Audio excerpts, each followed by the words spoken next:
As we go through the awakening journey, it seems to be that most of us go through this experience that we call the dark night of the soul.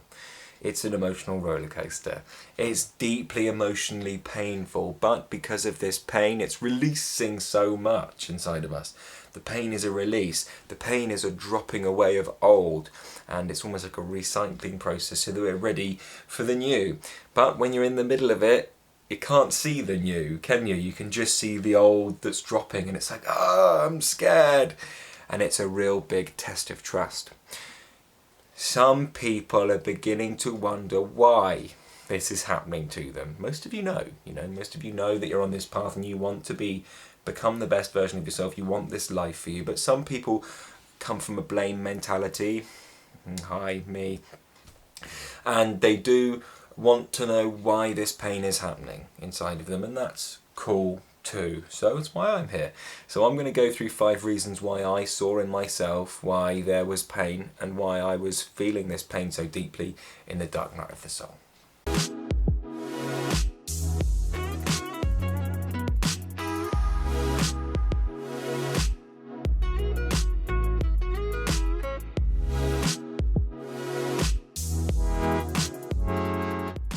This process is like a death.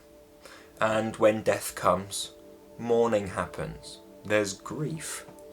So the first reason why you're feeling pain in the dark night of the soul is because of a death. So what sort of death am I talking about? Well, of course, on the surface level, there may be a death in the family that begins to seemingly start all of this off. There might be a death of a pet that creates this dark depression inside of you, whatever. There are other forms of death though. The end of a cycle, the death of a relationship, especially if we lose our partners or where did they go? I've lost her. But if we lose our partners through, a relationship or ending, the end of a cycle in that way, or perhaps the death of a job in loose terminology, right? But perhaps we lose our job. But really, because of these external influences, the pain's coming. We might ascribe it to those external influences, but the pain's coming because of there is a death, a deeper death inside of you. And that can sound awfully negative, kind of, oh my God, I'm dying. Well, yes, but not you. You who you think you are is dying. This ego that you've built up and conditioned and created an identity out of being in relationship with that person, or being in that job and being this guy specifically, or you've built up an identity relationship with this cycle that's ending in you and dying in you, or this ego identity that again is dropping away. And as we are so focused on that which is dropping away and dying, we don't see where we're going, and we're heading to a new beginning. But the pain is here, especially if you're doing the deep inner work, because the identity is dropping away. If you are doing the deep work, for example, sadhana, pranayams, yoga, then you'll begin to notice that the pain is there because part of you is dying. Not really, nothing real ever dies, but the illusory sense of self, the self-image, is beginning to drop away. And probably in big chunks. You will be going through this process. There'll be lots of tears, there'll be lots of emotional pain as the old you is almost, I suppose, ripped away from you. It sounds horrible, and it can be experienced as horrible. It's definitely difficult and tough. But these things are happening for a reason. And another reason you might be feeling pain is that you've forgotten your faith in this experience. You believe that something's going wrong. Nothing's going wrong. It's just like the seasons, isn't it? We have a summer, we have an autumn, and we have a winter. You can't bypass the winter. Winter, representation of the dark night of the soul. It's dark. You have no life in you. The motivation's totally gone. You're depressed. You're sad. You're lonely, probably. Even if you've got people around you, you're alone but not alone, in a sense, if that makes sense. I'm sure it does if you're going through it. So it's a death process, and it's a death of the ego. And because we've been so tightly gripped to that I thought in the mind, this one that seems to be who we are, in the mind, this egoic identity is falling away. You'll notice changes happening as you go through the dark night of the soul. You'll look back and think, oh, I've reacted that way before, but now I don't, and that's because the identity around that has died. Oh, but I'm doing this differently now, and that's because the identity around that has died, and you are no longer attached to that identity format, in a sense. It's a good time to come to the pain and face the pain with curiosity. If we resist the pain, it continues. There's a nice quote, what you resist persists, and it's so true. It's no different in the dark night of the soul. If the pain comes, the emotional pain comes, and you start welling up or fighting it and resisting that pain, it will, you might push it down for a moment, probably not though, you probably just put fuel on the fire, but it will come back up in a bigger way, and then at some point life will hit you like a steam train. It's not like it's a punishment, it's just so that you see it's kind, really. Life is kind. Life is trying to help you work through this process as quick as possible, and it's giving you pain so that you do it. But we can't come to this pain with, screw that pain, get it away from me, because what you resist persists, and that's not a healthy attitude to have towards yourself anyway, because you're essentially saying in that moment, if you resist pain, emotional pain, that my experience right now isn't enough, and in that you've judged your experience, and because it's your experience, the whole of you in that moment as not enough. It's this I'm not enough belief, I'm not worthy again. It comes up frequently in the dark night of the soul. We need to try and come to the pain with curiosity. At least this is just my experience of it. Maybe even thank the pain. How strange. Why would I thank the pain, Jamie? Well, because it totally disarms the ego, doesn't it? The pain could just be there. Thank you, pain. Thank you so much for showing me where I need to grow.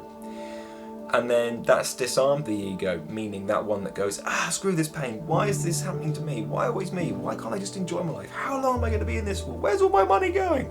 You know, this one, this egoic identity that's constantly trying to have an opinion about life. It's arrogance, isn't it? We're not here to have opinions about life. We're here to be life and allow life through us in its magical, majestic way. As soon as we start having opinions about it and wishing to change it, then we're the arrogant ones, aren't we, unfortunately? But it is this arrogant one in the mind that is dying, and because we're so tightly attached to it, we will feel pain as it drops away, emotional pain. It's like having a balloon when you're a baby, a young kid, or a teddy bear. You get attached to it, or a blankie. You get attached to it, right? And when that balloon pops, or somebody snips the scissors, your brother or something, as a joke, and it flies off, or that baby's head gets ripped off by your cousin, who you hate, god damn that cousin, or you just have to give up the dummy one day and give it to a charity shop or whatever. I'm not sure why they'd want it, but you know, these things we get attached to, and when they leave us, there's pain, isn't there? Deep emotional pain, because we do get attached to the physical things. And it's the same with this egoic identity, because we've had it for so long. There will be pain, because there's attachment as we let it go. But my God, can't you remember getting rid of the dummy and then standing on your own 2 feet, beginning to walk? I don't need a teddy bear, you know, blah, blah, blah. I'm strong, I'm awesome. What happens after the pain is this rush of self-confidence or something new, because something new is coming. We're so focused on the thing that I'm attached to. Oh, I don't want to let go of these old traits, these old wounds, because they're mine. But as we let go of them, it's breeding a new way, paving a new beginning for yourself that's so much nicer. It's just so much nicer. And you've got a vision of where you want to go with your life. And that's totally possible for you. You can't have a desire and not get there. You just got to put the work in, like I'm doing here. And by the way, if you wish to support this channel and get something for yourself, then down below there's a free community you can sign up on a Facebook group. There's a free breathing practice. It will sign you up to a marketing list. I have some products that I want to sell to you, I'll just be honest, and it's a great way for you to support the channel. And there's some practices in there that you can buy to get you out the dark night of the soul. They're the same that got me out of it. They're well worth every penny. They're not expensive as well. What I'm really enjoying to do, because I'm a trained yoga teacher, is to do the one-to-one coaching down below. You're more than welcome to apply if you've been through a Kundalini awakening and now you're dark night of the soul, or whatever's gone in you and you don't know what's next, because you can get stuck. I'm not going to lie and say you can't. You can get stuck in the dark night of the soul, and you can, from people's experiences, it can last years. For me, it lasted 18 months. I had a very wise teacher who taught me how to teach, and you're more than welcome to sign up down below. It's surprisingly affordable. Thing is, pain's not going to change until we start having the right attitude towards it, and it's about being compassionate towards ourselves. Sometimes I had a client say to me that the affirmations that some people use can seem a bit forceful. I am great, I am a miracle, I am radiant, I am love, and they don't connect, do they?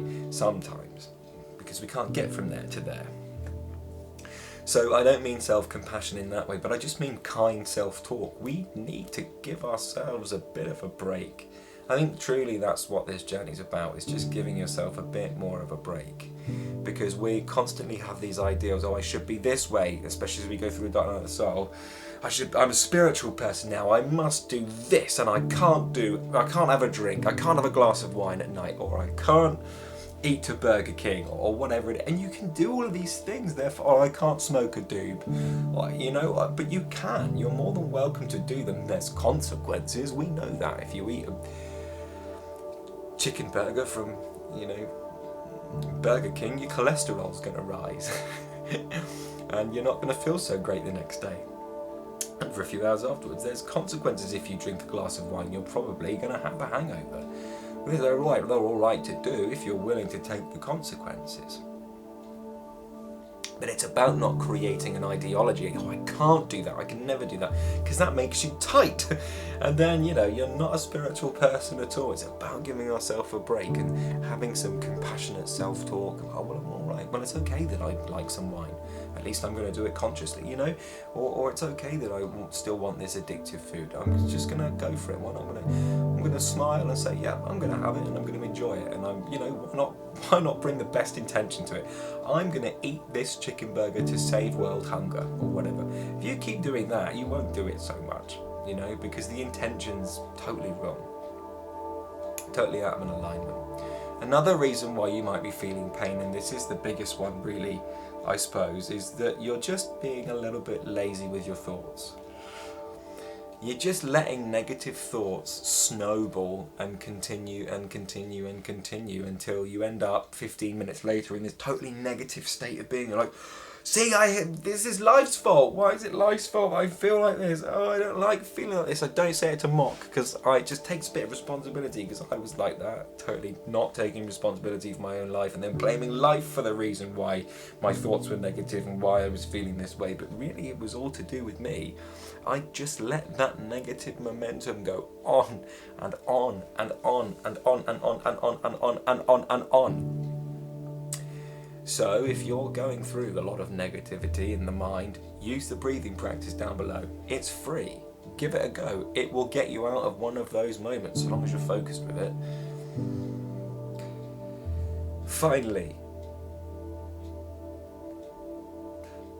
you may well be feeling pain because you've just forgotten one simple fact.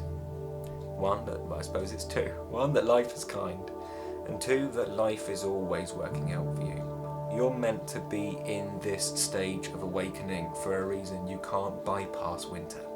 We know that. We're in this. Climate change might mean there's no winter soon, or it might mean that there's a totally opposite, a super cold winter. But really, we can't miss winter. It's necessary for growth. It's a recycling process, isn't it? And this, my friends, is your winter. So you might be in it for a little moment, so it's good to just find some acceptance, and if you can, pick up a daily practice, because that will save you totally, and it will bring some clarity in moments when you feel totally lost. It will also make you feel good. I really hope that this video helps. Have a nice day.